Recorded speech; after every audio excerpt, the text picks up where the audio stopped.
How's it going, everyone? Hopefully you're doing well. Today we're going to be talking about aiming, and hopefully by the end of this video you should be able to aim a lot better, or a lot more easily I should say, than you did beforehand.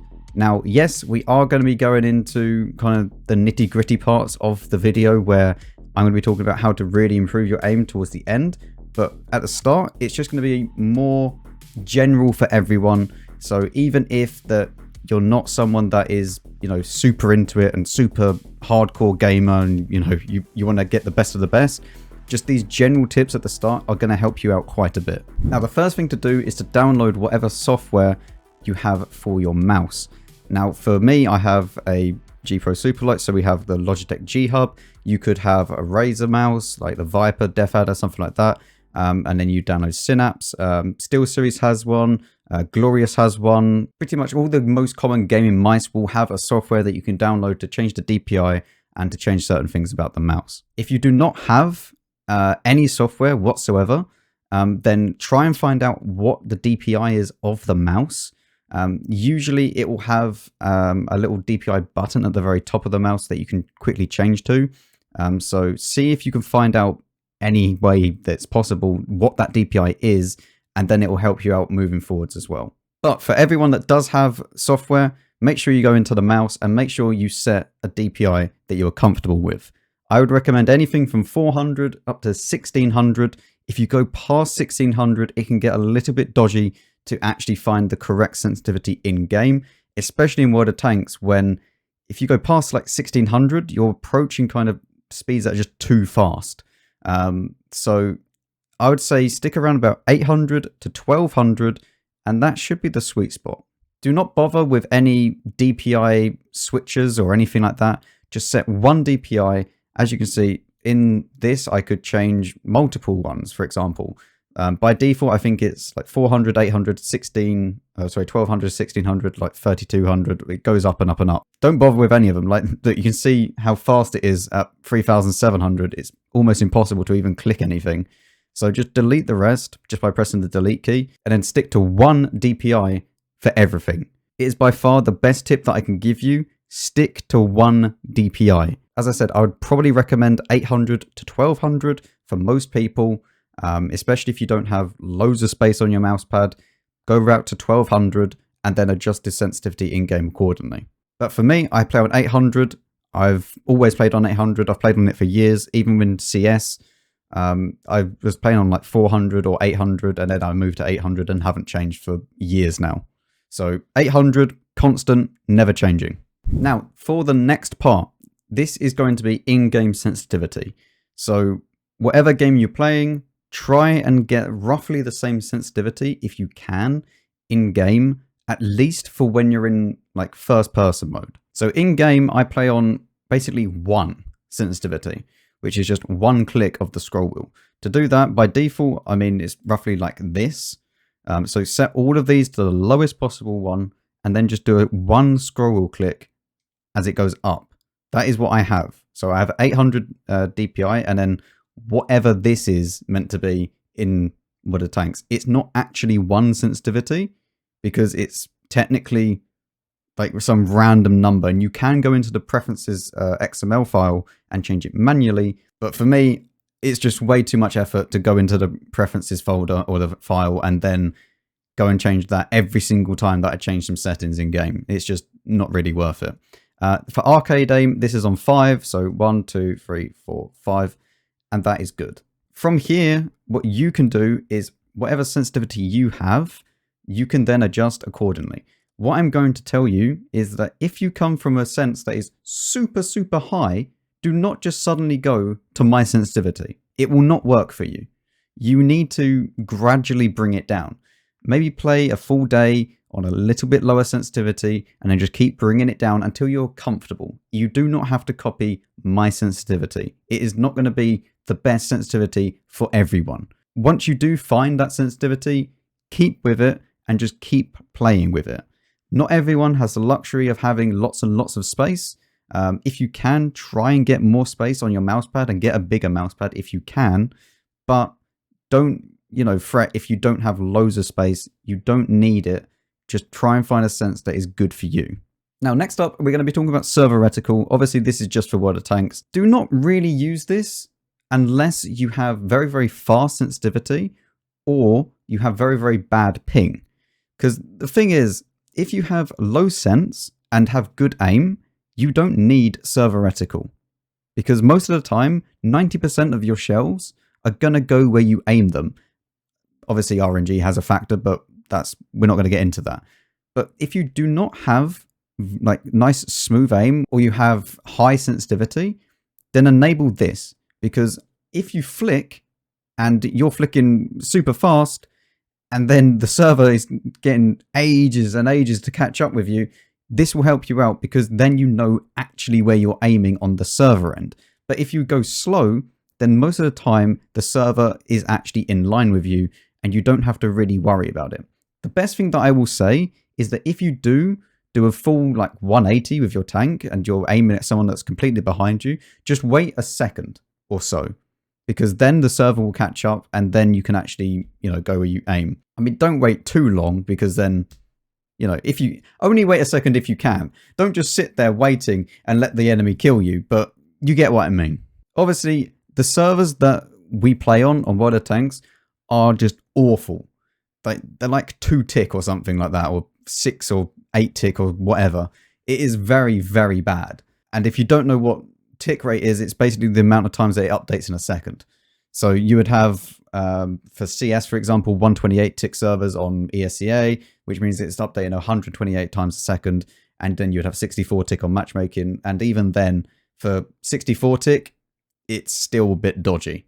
So in World of Tanks, playing on whatever it is, even if it's like 12 tick, it is still awful. So yeah, the takeaway from this, if you have very, very bad ping, enable server reticle, because then at least you'll know where you're aiming, or where the server thinks you're aiming, and then you can go off of that. But if you do have very, very good aim and low ping, then you don't need to worry about this, because it's honestly just going to be really sluggish and just slow and not nice to aim with if you do have it on. Now, the last thing that I'm going to talk about for the generalized everyone can do it kind of thing is graphic settings.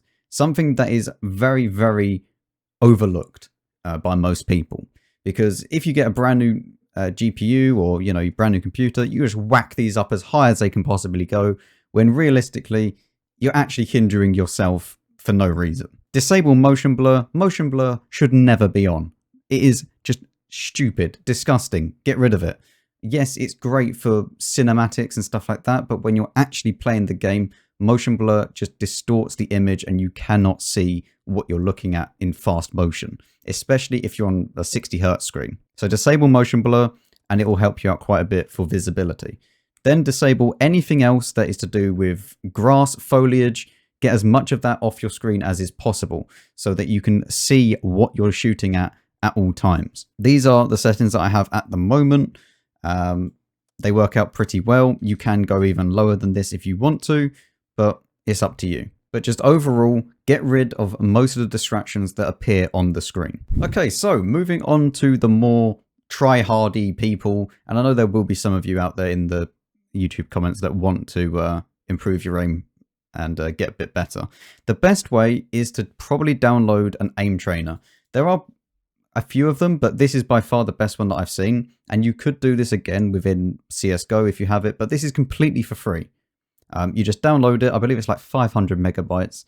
You download it and then you can just play this maybe once a day when you wake up or get home from work and stuff like that, and just practice on that sensitivity that you've just got. Now, once you're in here, what I'd recommend you do is go down to settings. And if there is a game that you've been playing, like CS for me, that you know what sensitivity you have, you can then input it here and get all your correct values done straight away. If not, then you just click the normal sensitivity and just go for something until you feel like it's similar to what you're playing.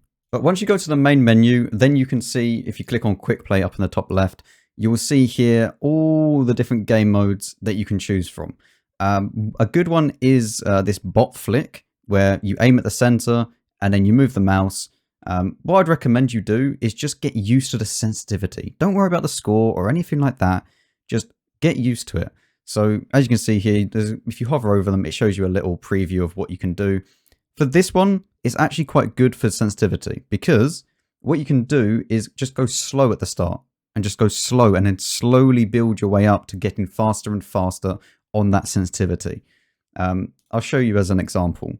So if we go into this quickly, and then all you have to do once you're in here is just shoot the red circle, and then you go across, do the same thing, across. You can just do this slower, and then you can build up, and then, yeah, you're going to miss, but it doesn't matter.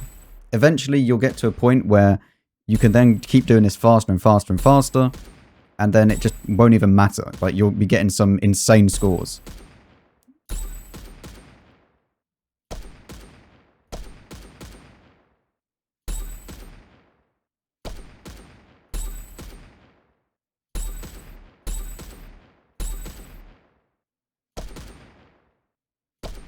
You see how some of these are close, but they're not close enough, you know? So you'll get there. You'll get there. It will take time, and that was pretty awful for me, but I'm not really too fussed. I'm showing you what to do. Another one also is Tile Frenzy. This is quite a nice one to just play early on when you just load up this this game, because you can just play it and just shoot the tiles. And as you can see here,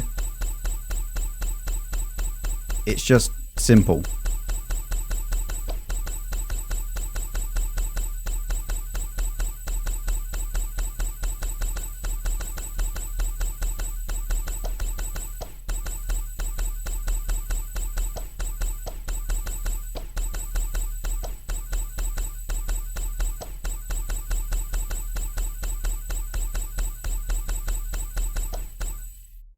Yeah, 123 is not too bad.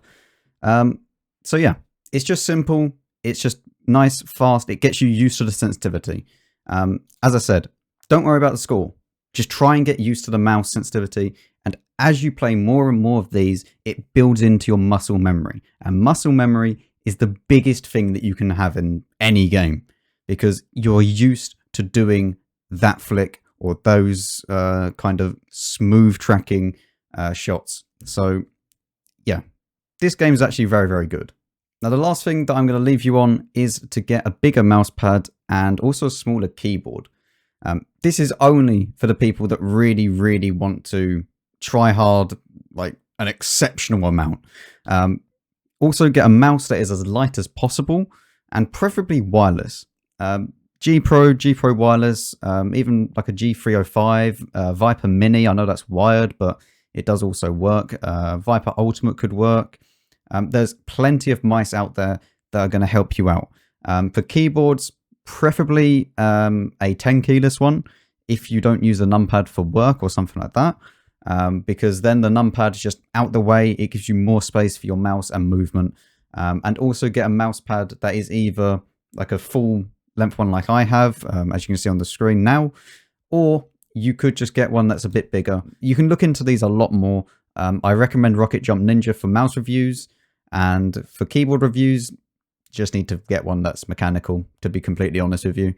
That's the only real prerequisite for a keyboard nowadays. Just get one that's mechanical and sounds nice to you. So yeah, I'm going to leave you with that. Hopefully you enjoyed. Hopefully this was useful, and I'll see you all in the next video.